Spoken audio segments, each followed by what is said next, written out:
번지수 잘못 찾은 체코 원전 수출의 꿈. 오태규 탐색. 일본의 최대 제철 회사인 일본제철이 미국 제조업의 상징인 US 스틸을 매수하려는 꿈이 무산 위기에 처했습니다. 일본제철은 지난해 12월 US 스틸을 약 140억 달러에 매수하기로 하고 인수 절차를 착착 밟아왔습니다. 미국과 일본의 경제계에서도 양국 경제에 서로 도움이 된다며 두 손 들어 환영하는 분위기였습니다. 그런데 순조롭게 진행되던 인수 절차에 급제동이 걸렸습니다. 바로 11월 5일로 다가온 미국 대선이 순항을 가로막고 나섰습니다. 물론 일본제철도 대선 변수에 대비하지 않은 건 아니었습니다. 올 1월에 인수 저지 의사를 밝힌 도널드 트럼프 공화당 후보가 선거전에서 점점 우세를 보이는 것으로 드러나자 7월에 갑자기 일기 트럼프 행정부에서 국무장관을 지낸 마이크 폼페이오를 고문으로 영입했습니다. 의사결정이 늦기로 유명한 일본 기업으로선 매우 발빠른 대응이었습니다. 문제는 민주당의 조 바이든 대통령과 새로 민주당 후보가 된 카멀라 해리스 부통령의 태도도 공화당과 차이가 없다는 사실입니다. 민주공화 양당이 모두 반대하는 근본 원인은 US 스틸의 소재지가 미국 대선에 향방을 쥐고 있는 펜실베이니아주라는 점입니다. 이전 두 차례의 선거 결과만 봐도 알 수 있듯이 이곳에서 이긴 후보가 모두 대통령에 당선했습니다. 그만큼 펜실베이니아주는 미 대선을 좌우하는 7개 경합주에서도 가장 요지입니다. 경합주 가운데 선거인단 수도 19명으로 가장 많습니다. 미 대선에서 승리하려면 쇠락한 공업지대에 좌절한 노동자 표를 끌어모으는 게 관건인데 이곳이 바로 노동자들의 표심을 좌지우지하는 상징 지역입니다. 그래서 공화 민주 어느 당도 US 스틸의 일본제철 매각을 반대하는 노동자의 심기를 감히 거슬리기 어려운 사정이 있습니다. 자칫 이곳의 분위기가 또 다른 경합주이자 쇠락 공업지대인 미시간주와 위스콘신주로 퍼져나갈 것을 우려하기 때문입니다. 이런 이유로 바이든 대통령도 이미 3월에 매각 반대 성명을 발표한 바 있습니다. 9월 초엔 그가 안전보장상의 이유로 아예 인수 중지 명령을 내린다는 보도가 잇따랐습니다. 그러자 일본제철뿐 아니라 일본 경제계가 발칵 뒤집혔습니다. 일본제철 회장이 직접 바이든 대통령에게 적절한 판단을 요청하는 편지를 보내고 한국의 전경련과 같은 일본의 대기업 연합단체인 게이단렌이 공정한 심사를 촉구하는 논평을 발표하기도 했습니다. 일본제철과 일본 경제계의 맹렬한 로비 결과인지 모르겠지만 일본제철의 인수 여부를 최종 판단하는 대미외국투자위원회가 최근 9월 23일까지였던 심사 기한을 3개월 연장하기로 했습니다. 대선 이후로 최종 결정을 연기하겠다는 건데 설사 그렇게 한다 해도 분위기를 반전시키기 어렵다고 일본 미디어들은 보도하고 있습니다. 누가 대통령이 되든 한번 뱉어놓은 반대 의사를 번복하기 쉽지 않을 것이라는 게죠. 일본제철의 US 스틸 인수 파동은 윤석열 정권의 체코 원전 수출 추진에도 몇 가지 중요한 교훈을 줍니다. 첫째, 미국은 아무리 가까운 동맹국이라도 자신의 이익이 걸린 사안에 대해서는 절대 봐주는 것이 없다는 사실입니다. 미국의 동맹국들을 중요도 순으로 줄 세운다면 대서양의 영국과 함께 태평양의 일본이 맨 앞을 다투고 한국은 일본보다 여러모로 뒷줄이라는 건 국제사회의 상식입니다. 이번 사태에서 볼 수 있듯이 미국은 자신의 국익을 위해서는 제1급 동맹국이라도 인정사정이 없습니다. 하물며 동맹 순위에서 일본보다 한참 뒤로 밀리는 한국엔 어떻겠습니까? 이런 미국의 태도는 미중 패권 경쟁 속에서 더욱 강해졌습니다.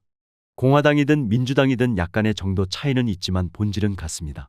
둘째, 미국 지도자들의 가장 긴급하고 중요한 관심사는 당장 코앞에 있는 대선 승리라는 점입니다. 공화 민주 양당은 지금 한창 내전을 방불케 하는 대선 전쟁을 치르고 있습니다. 대선에 도움이 되지 않는 것은 아무것도 눈에 들어오지 않는 상황입니다.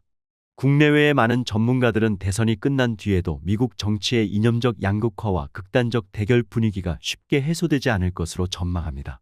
만일 US 스틸이 최대의 경합주의자 쇠락한 산업지대인 펜실베이니아에 있지 않았다면 미국 양당이 모두 양국의 경제계가 환영하는 일본제철의 US 스틸 인수를 반대하는 일도 없었을 겁니다. 일본제철의 인수가 무산된다면 전적으로 때와 장소를 잘못 만난 탓이라고 봐야 합니다. 윤석열 대통령이 20%의 최저 지지율을 안고 추석 연휴 뒤인 19일부터 2박 4일 일정으로 체코 국빈 방문을 마치고 22일 귀국했습니다. 팀 코리아, 원전 동맹, 원전 르네상스 등의 뜬금없고 과장된 조어에서 엿볼 수 있듯이 원전 수출만을 위한 목적타 방문이었다고 해도 과언이 아닙니다. 덤으로 바닥을 치고 있는 지지율을 끌어올리겠다는 정치적 속셈도 있었겠죠. 그러나 뚜껑을 열어보니 체코 방문 직전 다 성사된 것처럼 떠버렸던 체코 원전 수출이 현찰이 아니라 어음이란 사실이 드러났습니다. 윤 대통령과 페트르 파벨 체코 대통령으로부터 정상회담 뒤 공동 기자회견에서 나온 엇갈린 말이 이런 실상을 잘 보여줬습니다. 기자회견에서 한국수력원자력과 웨스팅하우스의 지식재산권 분쟁 관련한 질문이 나오자 먼저 윤 대통령이 양국 정부는 원전 협력에 확고한 공감대를 공유하고 우리 정부도 한미 기업 간 원만한 문제 해결을 지원하고 있다. 아랍에미리트 바라카 원전 때처럼 잘 해결될 수 있을 것이라고 답했습니다. 그 말이 나오자마자 파벨 대통령은 최종 계약이 체결되기 전 확실한 건 없다. 분쟁이 성공적으로 해결되는 것이 이로운 것이고 오래 끌지 않고 합의를 보는 것이 양쪽에 유리하다. 이 문제가 성공적으로 해결될 것이라고 믿고 나쁜 시나리오도 있지만 그럴 가능성은 크지 않다라고 토를 달았습니다. 체코 대통령의 말에서 외교적 수사를 걷어내면 한국과 미국 사이의 분쟁 해결이 선결 과제라는 것 그 이상 그 이하도 아닙니다. 여기서 일본 제철의 사례와 비교해보면 윤 대통령의 발언이 얼마나 순진하고 현실성이 없는지 드러납니다. 우선 한미 두 나라가 원전 협력에 확고한 공감대를 공유하는 것과 한국 기업이 미국 기업의 지식 재산권을 침해하고 있다는 주장은 전혀 다른 사안입니다. 더구나 윤 대통령은 지난해 4월 미국 국빈 방문 때 바이든 미국 대통령과 함께 발표한 워싱턴 선언에서 원자력 분야의 지식 재산권 존중이라는 미국의 요구를 덥석 받아들인 바 있습니다. 윤 정권이 아무리 동맹을 강조하고 미국을 짝사랑해도 미국은 그런 것에 눈도 끔찍하지 않고 자신의 이익을 챙긴다는 냉엄한 현실을 모르거나 외면한 언행입니다. 일본 제철은 지식 재산권 분쟁도 없고 도리어 미국 경제에 도움이 된다는 미일 양국 경제계의 의견이 쇄도하는데도 집중적인 견제와 냉대를 받는 현실을 직시할 필요가 있습니다. 두 정상의 발언으로 볼 때 윤 대통령은 너무 성급했습니다. 일이 성사되기도 전에 김칫국부터 마셨습니다. 원전 수출을 매듭지으려면 체코를 방문하기 전에 먼저 미국과 지식재산권 분쟁부터 확실하게 타결해야 했습니다. 장관급에서 풀리지 않으면 대통령이 직접 미국으로 달려가 풀겠다는 결기라도 보였어야 했습니다. 미국과 분쟁이 타결되지도 않았는데 마치 다 된 밥인 양체코로 달려간 것은 번지수를 잘 못 찾은 헛된 방문이었습니다. 원전 수출이라는 허황된 꿈에 취해 지지율 올리기에 급급한 나머지 바늘허리에 실을 메고 달려든 꼴이 됐습니다. 일본 제철 사례와 비교하는 김에 한수원의 지재권 소송을 제기한 웨스팅하우스가 미국 어느 곳에 있는 기업인지 찾아봤습니다. 우연하게도 일본 제철이 인수하려는 US 스틸과 같은 펜실베이니아주에 본사를 두고 있었습니다. 사원은 9,000명이었습니다.